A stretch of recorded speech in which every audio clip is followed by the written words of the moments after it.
That's what he is. Okay, so welcome. It says pause. Does it? No, it's recording.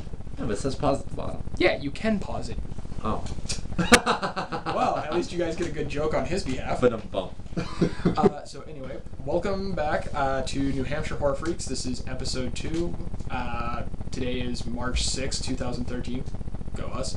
Woo. Again, we are filming at Mansfield Books here in Tilton, New Hampshire.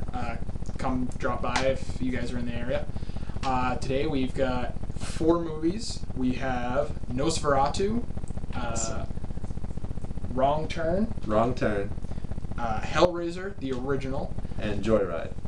Then we are going to be doing a comparison on the original Friday the 13th and the 2008 remake, which I think this will be another very controversial one. We'll find out. The 2008 remake. Yeah, wasn't it 2008?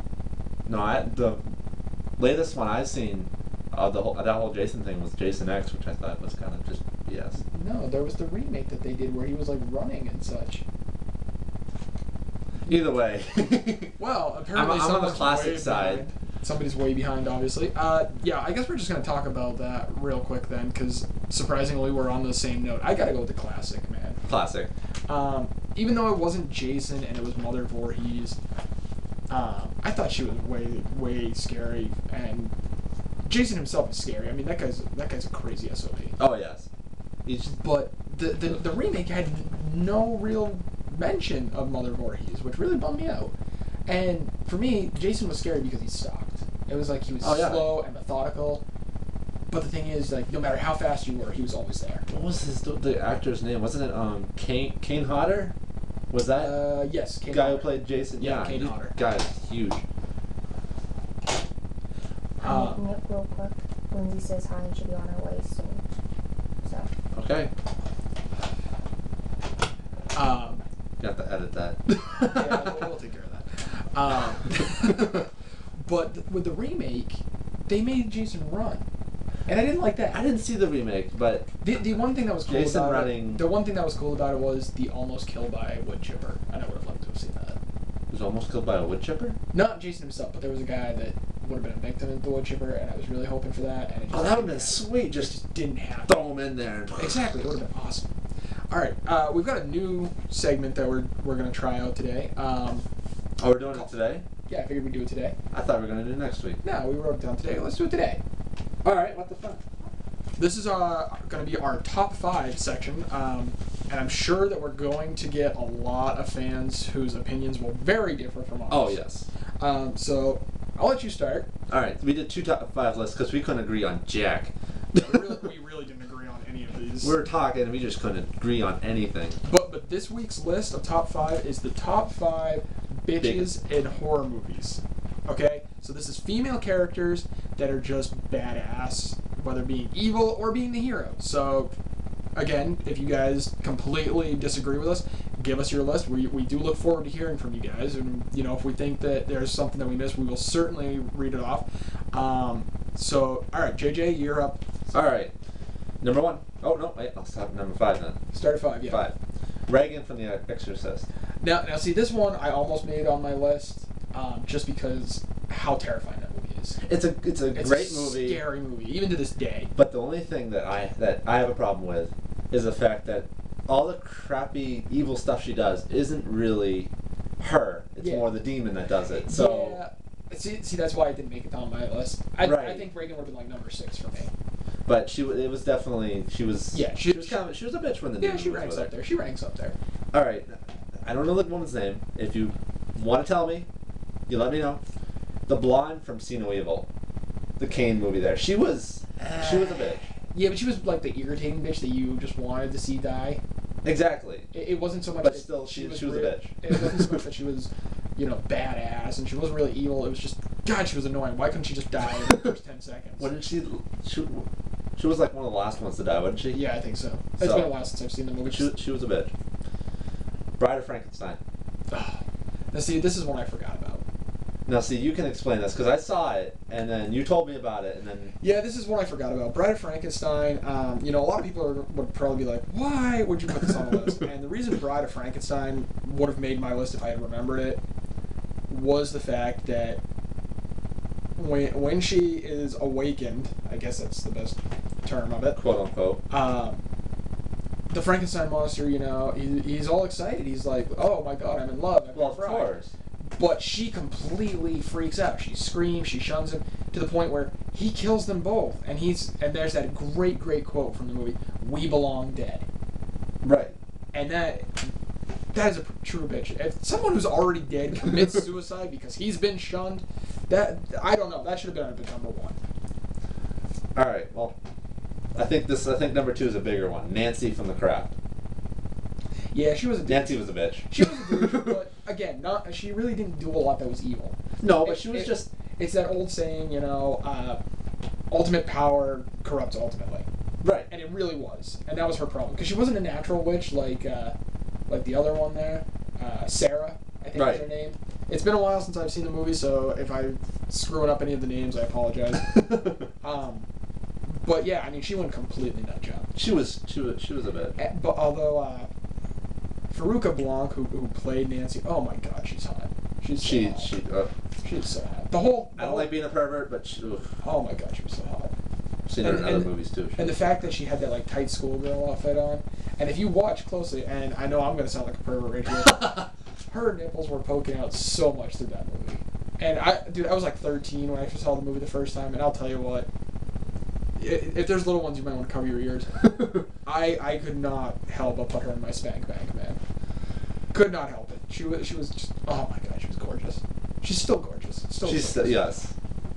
But all right, what's your number one? We're not gonna watch this in the that's what I think. The woman's sitting there like, oh God, they're such men. Oh, well, we are. All right, so you're number one. Number one, Dolores Claiborne for Misery, because she is just a raging bitch. She kidnaps an author because she does not like the ending of his last story of killing off the character. Yeah. So she makes him. Forces him to rewrite it. But that wasn't even the worst part, man. That's not even the worst part. The fact that the guy was in a car accident to start with. That just makes everything bad. That makes it worse. But then with the blocking. Oh, where she... The sledgehammer. Oh. And if you saw the movie on TV the first time, like I did, they cut it out, so you didn't know what happened. Right. And I had to go back and read the book, and because I loved the movie, and then I rented the movie and I saw it, and I was so nauseated from it because they made it so realistic with that bone. You heard the crack and it was so sick. It was so sick. And she's your number one. She's the super bitch. All right, these are my top 5, and I gotta start with a hero at number 5. Lieutenant Ripley from the Alien series. Sigourney Weaver just is such a badass. She's a badass. I mean, she comes in with a flamethrower. She drives a giant robot. She's cloned. I mean, come on. And she messes with Hellboy. She plans to rip Hellboy's tongue out. How awesome is that? That is awesome. So Ripley, I'm a freak when it comes to this. Sigourney Weaver. She was the first person in my spank bag. Here we go again with the spank bag. Yeah, I'm sorry. Number 4. We're actually going to be talking about this movie. This is one of my all-time favorite horror film series. I got to go with Open Throat from Hellraiser. No, like I told you, it's been forever since I've seen that movie. She's such a cool character. And seeing a bald chick, first off, is kind of weird. But she was just terrifying. And she was like Pinhead's right hand. Like, she was there, and it was never really explored, but I always thought there was kind of a romance between Pinhead and Open Throat. So if anyone knows more about that, because I've read the book, but they really don't hint at it at all, please let me know.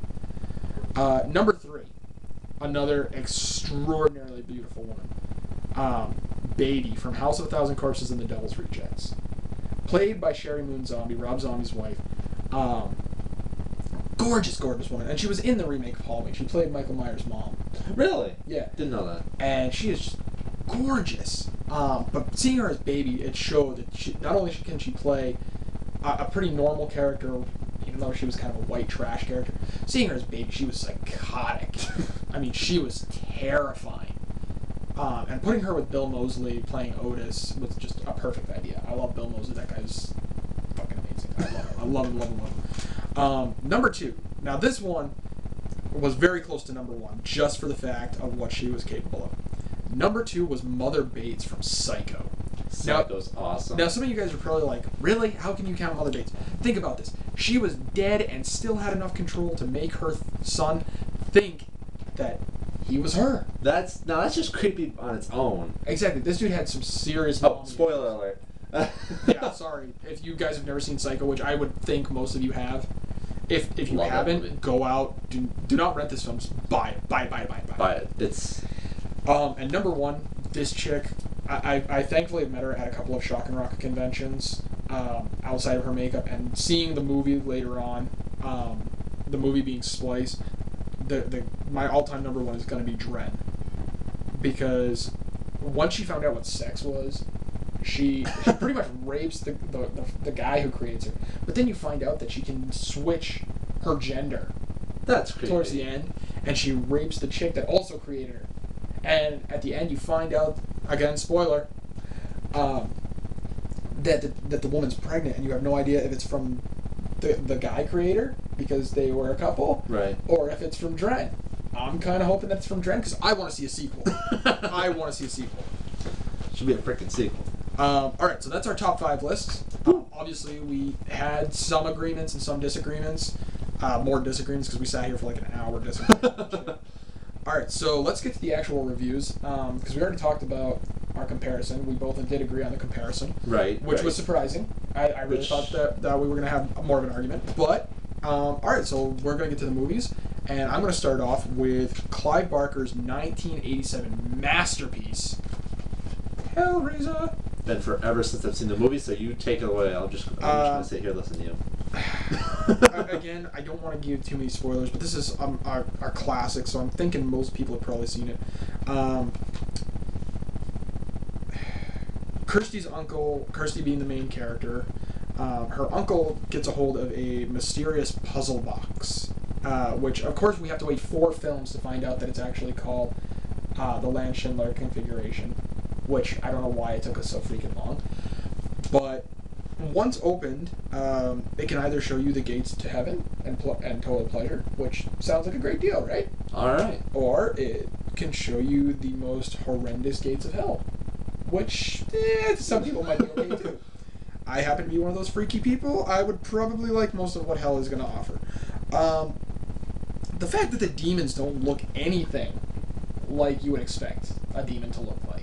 I mean, these guys come out and I don't even really know how to describe the outfits. It's very similar to like bondage and fetish clothing. I mean, it's black leather and these hooks, and it's such methodical. And Clive Barker, not only did he direct and write the film, but he wrote the novella that became the movie. Really? Which, if you know anything by Clive Barker, which the guy's been on the scene forever, the movie is actually based off the novella The Hellbound Heart.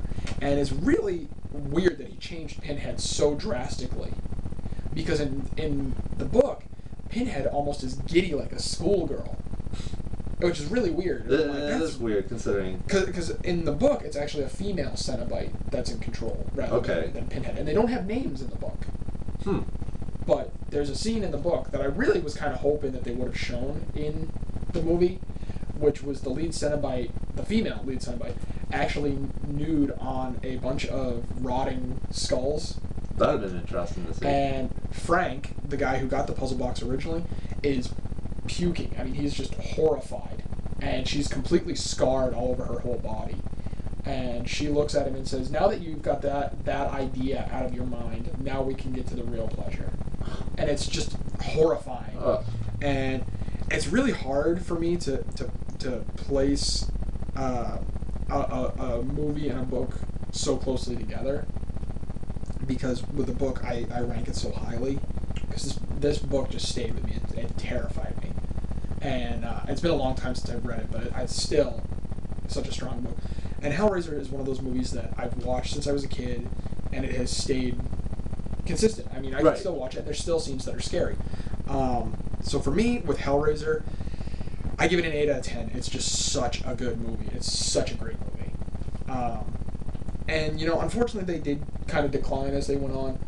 Thankfully, once number 9 came out, which I will be doing a review of later on, it's not anywhere near as good as the first one, but it really went back to the first one. So again, when I do the review of that one, I'll explain why. So again, Hellraiser, 8 out of 10. Okay. All right, you're up. Go along with that. All right, my first one I'm going to do is Joyride #1. This is the double feature, so I'm trying to cover up Joyride 2 because I don't want to spoil it for anybody, but you know what, whatever.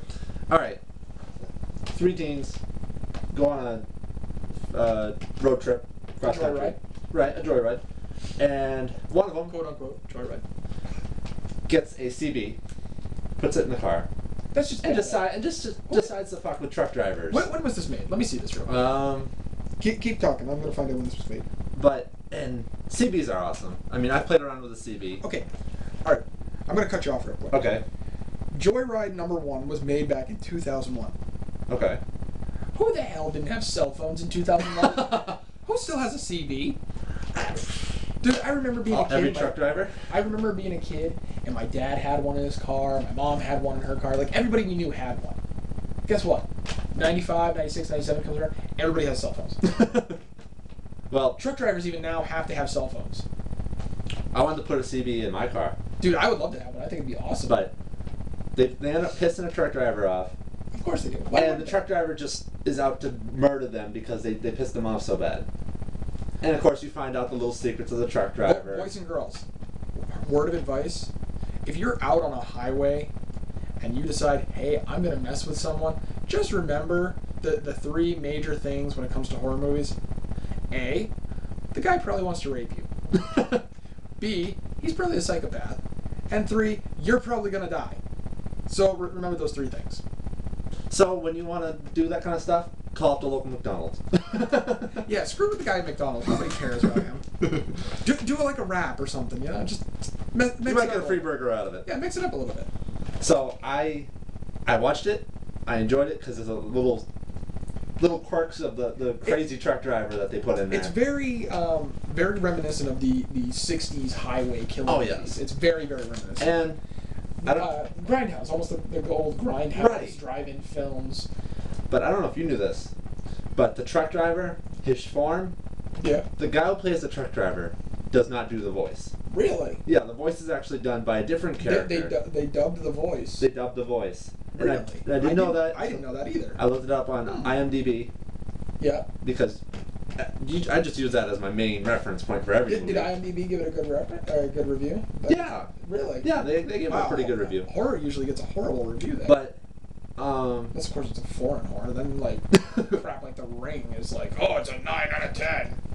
Which I don't agree with. Well, it wasn't they didn't give it a drastically great review, but I give it a 7. I would say. I mean, it's not the scariest thing I've ever seen. Only because it's thoroughly something enjoyable. that I've seen before. I can't really say that it's anything original. Of course, people who had never seen a Grindhouse horror film. I've seen one other one that I could think of off the top of my head. I mean, a lot of people, especially like myself, who really dive back into classic horror films, or even the really exploitation horror films of the 60s and 70s, would remember films like this, like, oh god, I'm trying to think of one off the top of my head. The original Inglourious Basterds, for instance. No, I didn't see that. Road Rage was one. Trucks was another one. Trucks was awesome, but too bad you can't find it anywhere. It's such a hard to find film. It really is. The closest thing you can get to online. Trucks is Maximum Overdrive, which is kind of crappy. God, I hate Maximum Overdrive. I'd give that like a 3 or a 4. It's just. I'd give it a 2. I'm not even going to bother to put that in a review ever. I'm sorry if anyone wants that reviewed. It's not happening. You just got our automatic review. I might do it. As the crappy horror movie thing if we ever do something like that. Yeah, if we did like the crappiest crappy horror films, that would definitely be on my list. That's just. I think the only thing that would. No, I don't want to ruin it, so I'm not going to say what my worst one would be. All right, so you gave it a 7, which isn't bad. Maybe a 6. I don't know. It's because, like I said, it's nothing new. Nothing new, but it's a good movie. It's a good movie. But I gotta dock points for the fact because I was gonna give it a 6 when you told me that you were reviewing this film, and I watched it again just to have it fresh in my mind. I give it a 4, and like I said, there's really just nothing new to it, and the gore really wasn't there either. Which horror fans, I'm guessing most of you, and I hope a lot of you are gore hounds like I am. I mean, don't get me wrong, I love my suspense, and I can deal with slow burners as long as it's a good story, but I always come back to the blood. I like the psychological horror. That's my favorite stuff. When when they mess with your mind. I like the older gothic horror, of course. I feed off that stuff. Oh, I yeah. love that stuff. We all knew that. But the modern stuff, I need the gore. I need the blood. And the more blood, the more gore, I'm the happiest guy on the planet. And that's why with Human Centipede 2, I came out of that, and like I said, I had the biggest smile on my face because it was such a disturbing film. And there was a lot of gore in it compared to the first one. I mean, the first one, which I will do a review on later, I will forewarn everyone, I'm going to rank number 1 probably a lot lower than I did with number 2, because number 2 is just phenomenal. And I just found out, by the way, this is a little news, Human Centipede 3, the final sequence. It's going to be a trilogy. I was really hoping that they were going to continue on after number 3. So you're in Happy Land right now. I am very much in Happy Land, but at the same time I'm really bummed, because like I said, it's going to be the final one.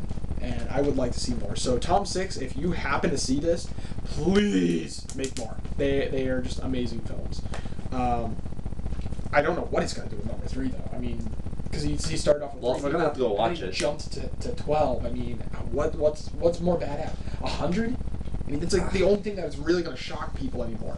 I don't know how he's going to do it, because every Centipede so far has looked different. So I'm really, really stoked. I'm really stoked. Well, if you don't mind, go for it. I would like to do my other one, because I know your one is going to be a big discussion, because I love it too. It will be a huge discussion. All right, Wrong Turn, number 1, of course. I know you liked Wrong Turn 2. Wrong Turn 2 was awesome. But Wrong Turn number 1 just gives me another reason not to go out into the woods, because you don't know what you're going to find. Dude, it's not even so much the woods, it's the fact that it's West Virginia. Okay, and every hillbilly psycho movie that's out there, it's always in West Virginia. Always. Not a popular place. Dude, I'm from Georgia originally. Okay, think about this. A guy from the South. I've been through West Virginia. I've never met any hillbillies, but after seeing a bunch of these movies, never want to go there again. I am terrified to be driving through the woods in West Virginia, and there's this guy, and he's all deformed, and he's all up, and he's just going to rape me and kill me. That's all he wants. That's all he wants out of life. That's all he wants. But and he wants to probably eat me. Probably. Because if I remember right, they're cannibals, right?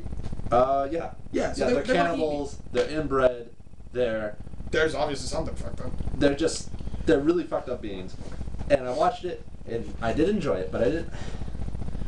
It probably get about the same rating as Joyride. So you're getting about like a 6. Like a 6? Because it's now see, if you had done number 2 or number 1, because again I watched the film because I knew you were doing it, and I do have all of them, surprisingly, even as much as I hate the films. Like I said, I did love number 2, which was a completely different director. I'm actually going to steal this from you real quick. Steal it. I want to say, who directed you? I don't remember who the hell directed you. Right in there. Joe Lynch. I met Joe Lynch actually this past Rock and Shock. Really? Yeah, he was down there for his TV show on FearNet TV called Holliston, and it's him and Adam Green who did the movie Hatchet, which I love the movie. Should be interesting. And it's the two of them, and they play these horror nerds, and they're like independent film directors, and it's hilarious because they work at a video store run by Dee Snider from Twisted Sister, but Dee plays like the most flamboyant glam rocker you could ever imagine. And if you guys are a fan of like really obscure heavy metal like I am, and I know you're a fan of that kind of stuff, Odorous Urolongus of Gwar. Really? He plays Tom Green's imaginary friend. And he lives in his closet. And there's a great scene in episode 2 when Tom's girlfriend breaks up with him at a drive-in theater. Odorous is in the back of the car, and he's got this tub of popcorn in it. And he starts off real slow, and then he's like, and he dumps the bucket on his head, and he just kind of like looks out. And it took them 4 times to film this scene because it was just so hilarious. But Joe Lynch is awesome. He's a huge gorehound. He loves the old classic 60s and 70s films. And he wanted to do that with Wrong Turn 2. And his big inspiration, actually, for Wrong Turn 2, I was really surprised, was the first Evil Dead. Really? I was not expecting that from him. And once I went back and watched the film, and I watched Evil Dead right afterwards, and I really did see a lot of comparisons. I was like, wow, I can see that. Wrong Turn 1, though. Where to start with bad things? Well, it's kind of cheesy. That's number 1. And again, nothing new. It's cheesy. Nothing new because No. it's I watched. The Hills Have Eyes. Yes, I watched that right before I watched Wrong Turn. Because it was on TV, I was channel flicking, I'm like, oh, I like this movie, I like The Hills Have Eyes, it's a good movie. It's an awesome. And this just kind of takes it from the desert into the woods. Exactly. That's all it does. But the makeup jobs were just horrible. I thought the makeup was bad on the inbreds. Again, the storyline wasn't that great. The gore was really toned down compared to the later ones, especially with number 2. Number 2 was really, really gory. Number 3 was super gory, but again, back to the bad makeup. I'm not even going to touch number 4 because it was just such a throwback. Yeah. And it was number 4 is actually a prequel, so you find out like where they came from. Right. And you can talk about number 5 because I didn't see it. The number 1 thing about this movie, and I said this to you before we started filming, Elijah Dushku, I love you. I truly do. You are, and I found out she's a nerd. She's a wicked nerd.